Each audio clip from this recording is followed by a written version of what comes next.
What's up, ladies and gentlemen? It's week 3 and the tight end position is about to make or break your matchup. Welcome to the tight end start sit video. You need to dominate your league and your week. I'm diving deep into every single game this week, breaking down which tight ends are primed to explode, which ones are destined to bust, and those sneaky sleepers with game-changing upside. We got you on juicy betting props and DFS advice. This isn't just fantasy advice, it's your ticket to a fantasy football W in week 3. A huge shout out to our sponsors at Drafters Fantasy. Want to turn this expert analysis into cold hard cash? Sign up on Drafters Fantasy using promo code DISCO to double your first deposit dollar for dollar up to $100. Whether you're building unbeatable weekly DFS lineups or crushing it in Drafters Pick'ems, this is your moment to level up. Hit that like button, subscribe, and turn on the notifications to get you that week 3 W. Now it's time for the best intro in fantasy football. Let's go!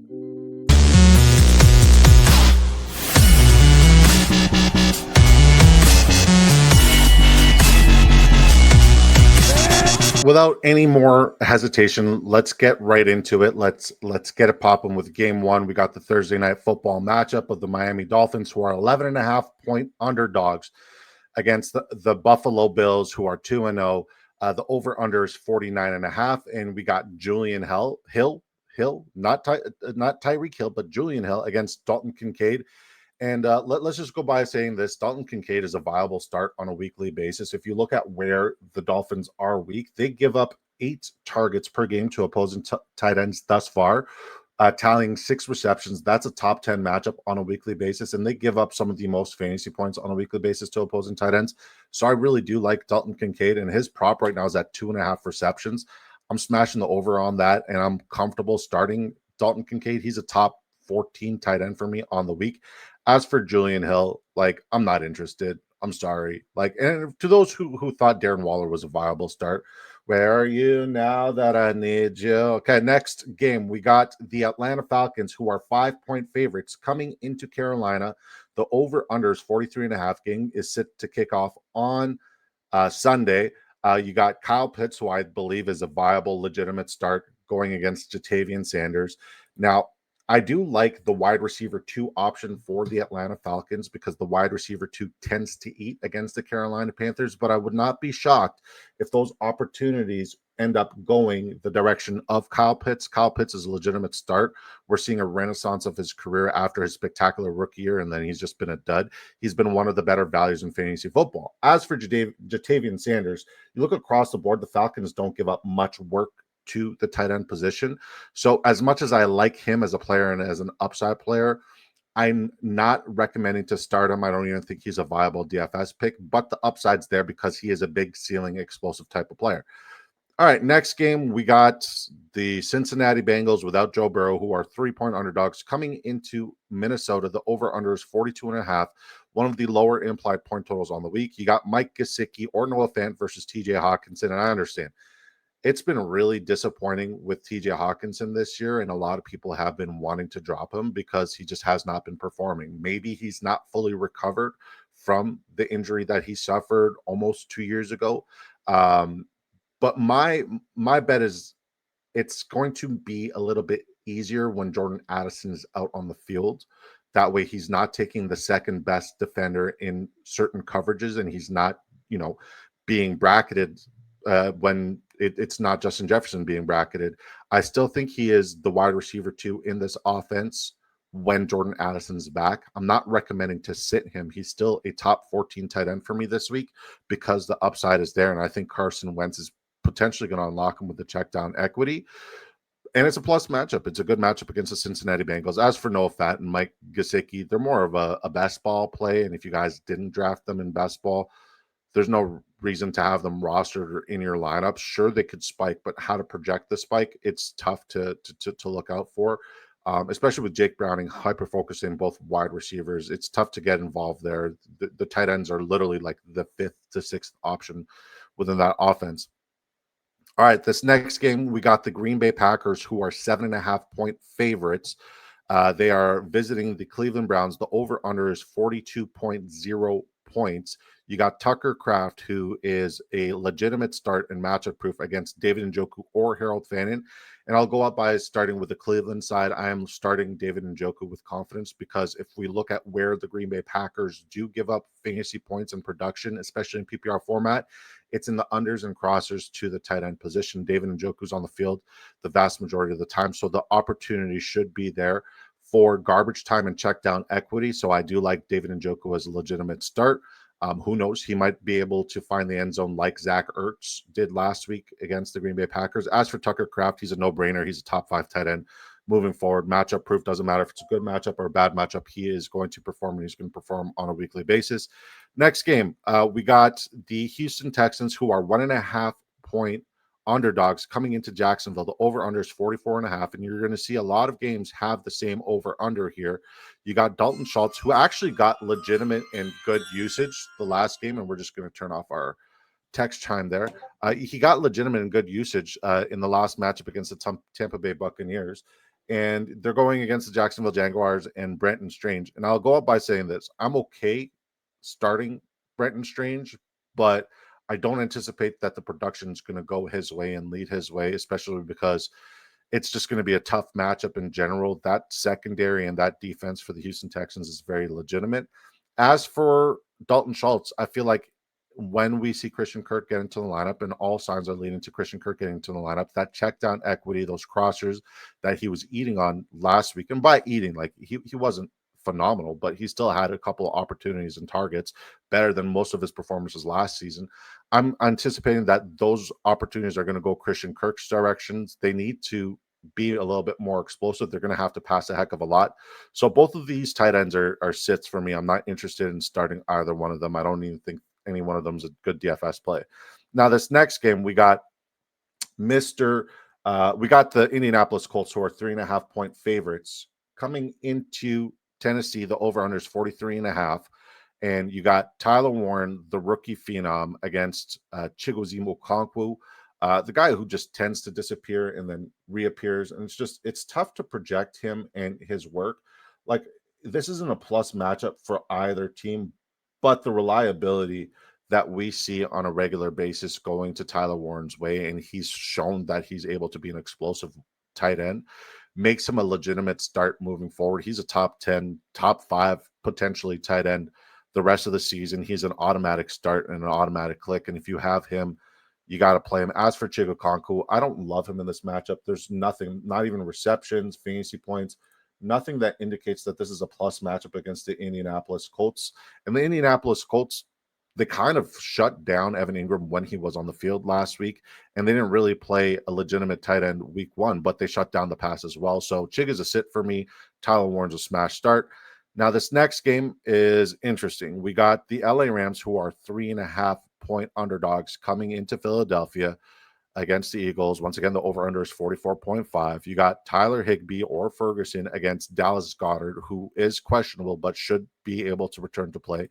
And I'm not playing Higbee. I'm not playing Ferguson. I'm not starting any of those guys, not because I'm scared of the Philadelphia defense. I just feel like it's going to be a little bit of Kyron and a lot of Puka Nacua and a lot of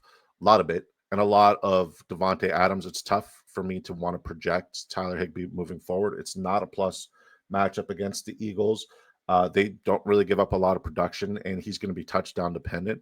So for that, I'm out on Ferguson. As for Dallas Goedert, I'm looking here at like my charts based off of how it being an advantageous matchup, and the Rams haven't faced a legitimate threat at the position of the tight end thus far in the first 2 matchups. So I'm going to say I like Goddard because this is such a simple scheme and offense that the Eagles are running. The check down equity should be there, and we've said that before. Check down equity. I think he's a legitimate volume play, and I wouldn't be shocked if he goes for potentially 10 to 12 fantasy points. And I think the touchdown upside's also there as well because they hemorrhage.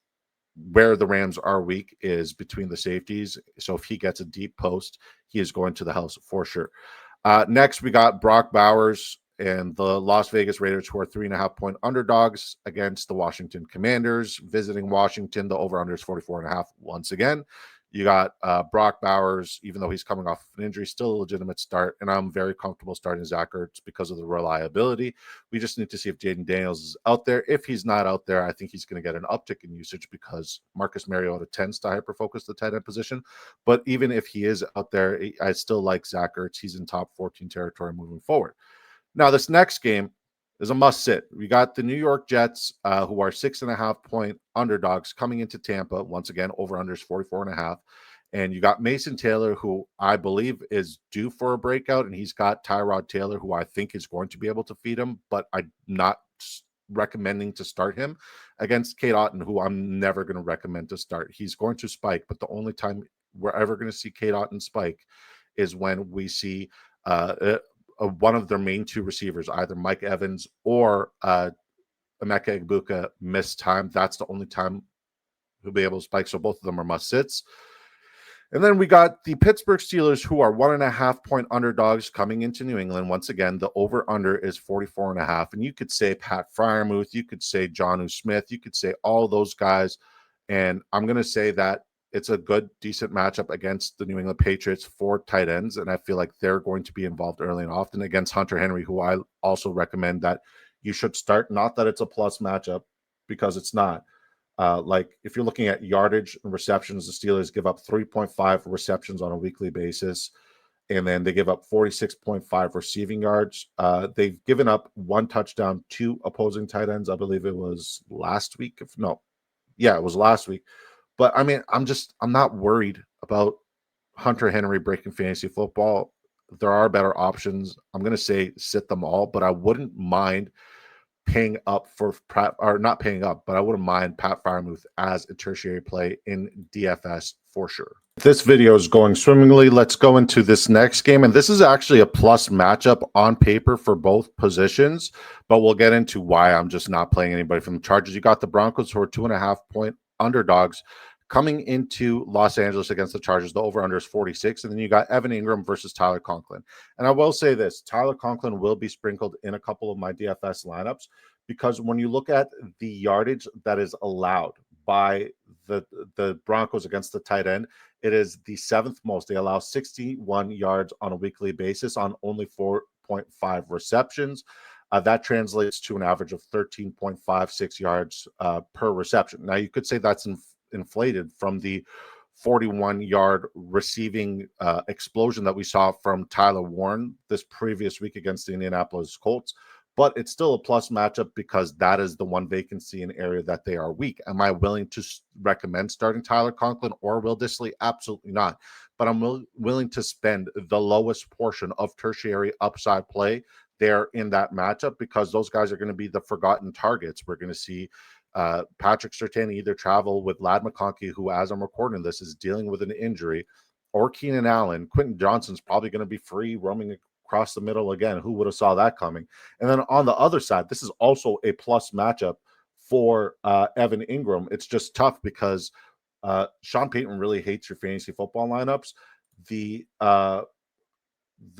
Chargers defense has given up a receiving touchdown thus far on the season to Travis Kelce, I believe, in week 1. But they also give up 48.5 receiving yards and 5 receptions for an average of 9.7 yards. That means that based off of the scheme, we're seeing a lot of the crossers connect. And I think this is the game that we're going to see Evan Ingram finally get unlocked.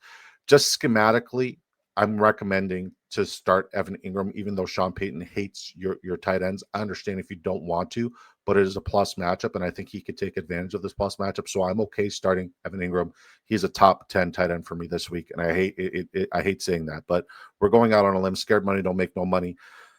All right, next game. We got the New Orleans Saints, who are 7.5-point underdogs coming into Seattle. The over-under is 41.5. And the Seahawks have given up an average of 1 receiving touchdown per game, which is the most advantageous matchup on the week. You got Jawan Johnson against Elijah Arroyo. And this is a plus matchup for both tight ends. If you're looking at receiving yards, the Saints give up 60 receiving yards and 7 receptions on average to opposing tight ends. That is a very plus matchup. We just hope that it goes Elijah Arroyo's direction. I am willing to start Elijah Arroyo, especially if we're worried and concerned about guys like TJ Hawkinson and other scenarios like that. So I'm okay starting him. I think he's going to be a fantastic tertiary play in fantasy football. I think he has top 15 upside. He is my tight end 15 on the weekend. We'll be posting our rankings in a separate video for all the positions later on. And then when you look at what the Seahawks give up, they give up 8 receptions on 9 targets. So 8 in every 9 targets is a catch, 54 receiving yards, plus a touchdown on a weekly basis to opposing tight ends. This is another smash start for Juwan Johnson, who's averaging close to 10, if not more, targets on a weekly basis. So Juwan Johnson's top 3 tight end territory again. And, you know, who would have thunk it? Who would have thunk that for sure? All right, this next game, we got the Arizona Cardinals, who are 1.5-point underdogs coming into San Francisco. The over-under is 43.5. And we'll start by talking about Jake Tongues, right? Because last week he received the ball 4 times for 31 yards, but Farrell, I believe his name is Luke Farrell, he stole one of the touchdowns. Had that touchdown got to Tongues, it would have been a very fantastic start and a great tertiary DFS play that I was in on and bullish on. If you look at the Cardinals, they are the 4th most advantageous matchup for tight ends on the week. They give up 79.5 receiving yards to opposing tight ends. They give up 9.5 receptions, which is by far the most to opposing tight ends. So we're talking about a team that gives up a lot of production and volume, and we're still potentially seeing Mac Jones, because I know Brock Purdy has been practicing, but from what I've read and from the rumors that I've read, he is still a long shot to start this week. And if we're looking at targets, the Cardinals also give up the most targets to opposing tight ends at 12. So this is a plus matchup for Tongues. I think he is the best tertiary sleeper play. I like the over on all of his receptions and receiving yards props. I think he is a sneaky start this week, and I'm going to recommend to start him if you're in a deeper league and you're missing, like, say there's like 3 flexes and one of them could be a tight end. I would recommend that he's your guy, because RJ Harvey and Travion Henderson, those guys haven't been doing diddly squat thus far. And on the other side, like Trey McBride, you have to start. You have no choice. You spent the draft capital, so you need to play him. And I mean, last year when he played the San Francisco 49ers in San Fran, he dropped 3 touchdown opportunities. Obviously, the touchdown progression has not been there yet, but this game screams touchdown progression. So we're either going to see him or Marvin Harrison Jr. break out in a plus matchup against a defensive back unit that is terrible and struggles against the opposition. All right, next game, we got the Dallas Cowboys, who are still 1-point underdogs coming into Chicago. The over-under is 50, so it's the second highest implied point total. And we got Jake Ferguson, who is a smash start. We'll just go up by saying that the opportunity, especially in the air it out approach that the Dallas Cowboys have been coming with, is absolutely fantastic. And then you could say Colston Loveland or Cole Kmet on the other side, and I could say sit them both because the usage has not been there. This isn't a fantastic or plus matchup, even though we saw Dallas Goedert get a lot of volume. It's just tough to project and predict which one of those guys is going to get the opportunity. If any of them do get the opportunity, they're more like glorified offensive linemen at this point, and that's okay. I'm a former offensive lineman. I like offensive line stuff. All right. Next game, Sunday Night Football, we got the Kansas City Chiefs, who are 6-point favorites, coming into New York against the New York Football Giants. The over-under is 45.0. Travis Kelce is still the only healthy, legitimate, viable receiving option. He's been averaging just over 10 fantasy points per game in PPR formats. And he's another smash start with top 10 upside on a weekly basis, especially if Xavier Worthy's out. Even if Xavier Worthy's back, I think that just opens up Travis Kelce for more touchdown upside. And then Theo Johnson, there's no world Theo Johnson's an option. And if I'm wrong, so be it. All right, this next game, God, very interesting one. We got the Detroit Lions on Monday Night Football visiting the Baltimore Ravens. The Lions are 5-point underdogs. The over-under is 51.5. You got Sam Laporta against Mark Andrews. And listen, Mark Andrews dropped another receiving touchdown last week, and that really hurt. But I'm still okay starting him because we've seen the slot and the unders be something that you could pick apart, especially down the seams against this Detroit Lions front. I'm still okay starting Mark Andrews. I wouldn't even mind starting Isaiah Likely. One of those guys is going to have a legitimate game.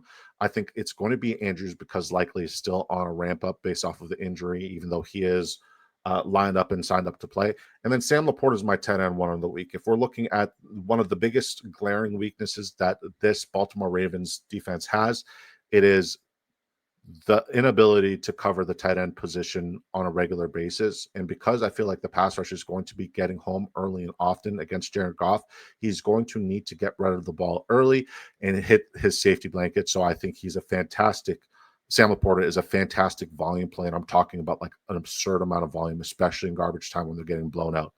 That's it for our video, guys. If you like the video, smash the freaking like. If you guys have not subscribed yet, please do so. It really, really helps the channel grow, and we are so close to our dream and our goal of 2,000 subscribers. Stay tuned because we're going to be live tonight, which is Thursday night, and I'm going to be live with Sleez, and we're just going to go through all the start sits that you guys need. And if you guys couldn't make the live, if you guys want to join our Patreon, it's called TheGuyzFF. And it's a $5 to $5 to $20 to get on the Patreon, and we'll give you guys customized fantasy football advice. If your team's in a hole, we'll help you guys get out of there with customized fantasy football advice in our premium Discord. It's been a slice, y'all. Thank you guys. Good luck this week. If you guys have any questions, you can find me live. Make sure you guys turn those bell notifications on. And until next time,